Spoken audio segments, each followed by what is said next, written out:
మీకు అది ప్రవాహం కింద ఉండాలి. మీరు ఎప్పుడైనా ఒకటి గుర్తుపెట్టుకోండి, అమ్మవారి తత్వము అని నేను ఏదైనా చెప్పాను అనుకోండి, అప్పుడు అది వృద్ధిలోకి వచ్చింది అని గుర్తు ఏమిటంటే అది ప్రవాహం అయితేనే వృద్ధిలోకి వస్తుంది.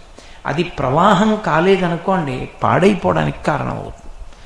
నేను మీకు ఒక ఉదాహరణ చెప్పాలి అంటే, సరస్వతీ కటాక్షం ఉంది ఒక వ్యక్తికి, అపారమైనటువంటి పాండిత్యం ఉంది. ఏదైనా ఒక విషయం మీద మాట్లాడమంటే అనర్గళంగా మాట్లాడగలడు, అంత శక్తి ఉంది ఆయనకి, అన్నీ చదువుకున్నాడు.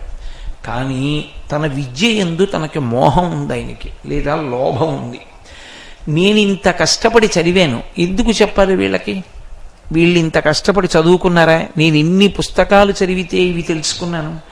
ఇంత కష్టపడి నేను తెలుసుకున్నవి వచ్చి కూర్చున్నంత మాత్రం చేసి ఎందుకు చెప్పాలి వీళ్ళకి అని నేను అనుకున్నాను అనుకోండి, అప్పుడు నేను చదువుకున్న చదువు నిరర్థకమైపోతుంది. ఆ చదువుకు అర్థం ఉండదు, అది నాతో అంతరించిపోతుంది, అది ఎవరికి ఉపయోగపడదు. అందుకే సరస్వతి ప్రవాహం. అందుకే మీరు త్రివేణి సంగమం దగ్గరికి వెడితే గంగా యమున కనపడతాయి, సరస్వతి కనపడదు, అంతర్లీనంగా విడుతోంది అంటారు. సరస్వతి